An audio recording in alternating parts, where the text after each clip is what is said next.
could be a pretty scary place in 2016. And we will make America great again. God bless you and good night. I love you. I hate some of these people, but I'd never kill them. Try to impeach him. Just try it. You will have a spasm of violence in this country like you've never seen. The American dream is dead. Stop resisting. The president's powers here are beyond question. We have launched an economic boom, the likes of which we have never seen before. I did this despite a near-record number of rate increases and quantitative tightening by the Federal Reserve since I won the election. The Fed is one of the last standing institutions in this town that's working really well, and that's because of their political independence. Our economic policies have ushered in an unprecedented tide of prosperity. We are competing against these other countries nonetheless, and the Federal Reserve doesn't let us play at that game. It puts us at a competitive disadvantage to other countries. Our next guest says Federal Reserve Chair Jerome Powell be, quote, thrown out of office for economic malpractice. Trump is right. If you look at the real economy, we've got, 1 week left in 2018. This has been a blockbuster year for the economy. We should be paying by far the lowest interest, and yet we're doing better than any nation by far on earth.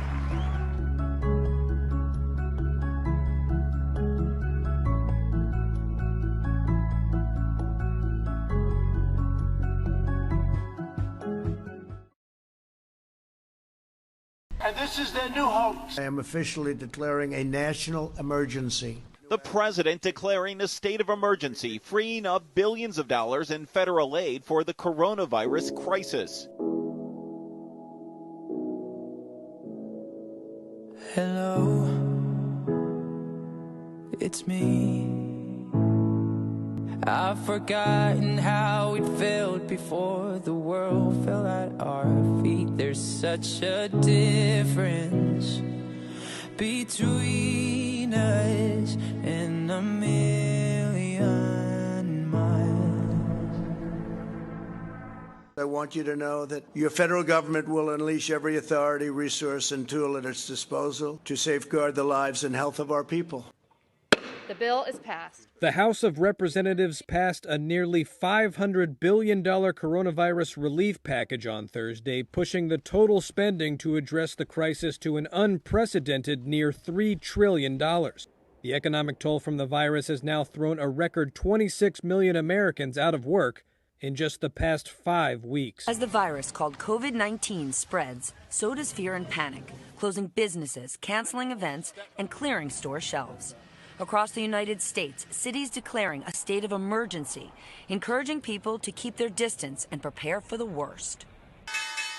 Though markets closed up 2,000 points Friday, last week a milestone, a massive sell-off in stocks ending 11 years of market gains, officially hitting a bear market, a 20% drop-off from recent highs. We're going to do whatever we need to do to support hardworking Americans who are impacted by this. But for some, the road to recovery will be harder than others. Restaurants and retail shops were the first to close their doors. As citywide shutdowns turn communities into ghost towns, some business owners who remain open fear a second wave of closures. Experts say more than 20 million businesses could soon be turning to the Small Business Administration and their local lenders for help. Already there have been reports of the website crashing and people waiting on hold for hours. The timeline from application to cash in hand varies based on your business structure. And not enough money is given to small businesses, and in particular restaurants. The numbers are staggering. In the restaurant industry alone, over 8 million workers furloughed or laid off at the height of the pandemic. $165 billion in sales losses from March through July, and 100,000 locations completely closed, according to the National Restaurant Association. A large portion of them expected to become permanent, as the cooler months limit outdoor dining and lawmakers struggle with a stalemate over stimulus spending. We come to the floor with nearly 50,000 deaths. And what does the distinguished leader on the Senate side, Mr. McConnell, say? My view is we've gone so far on the national debt here. Oh, really? The losses for business owners like San Francisco restaurateur Johnny Matheny are piling up.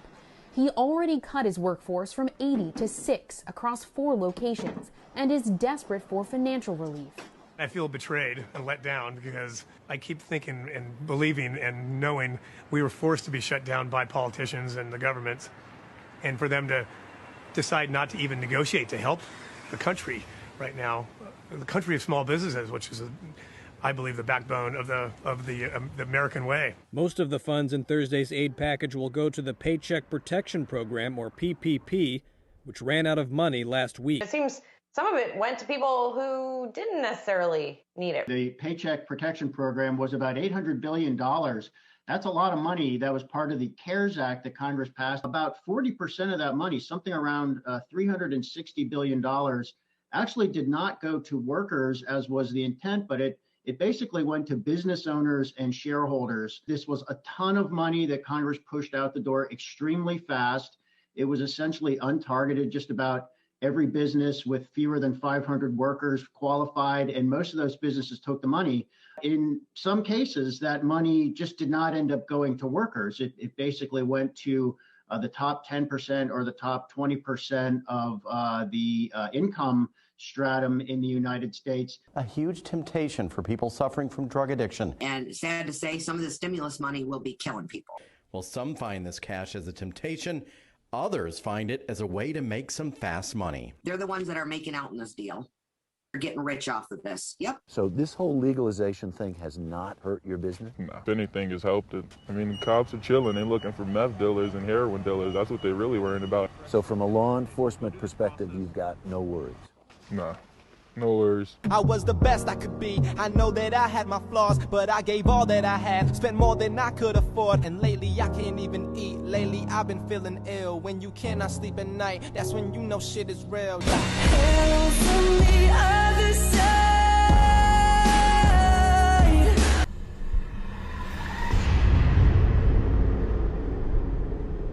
While party leadership engaged in a back and forth, People need food on the table. They need to get their rent paid.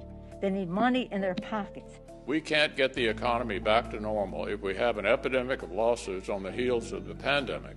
The $900 billion package provides hardworking taxpayers with only $600 each in relief payments. It wasn't their fault. It was China's fault. This bill represents a historic victory for the American people.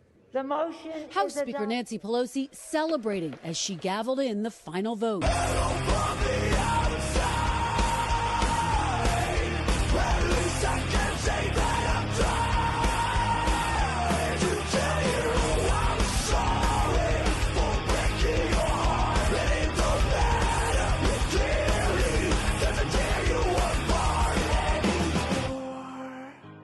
And America's national debt just hit a huge milestone, passing $30 trillion for the first time ever.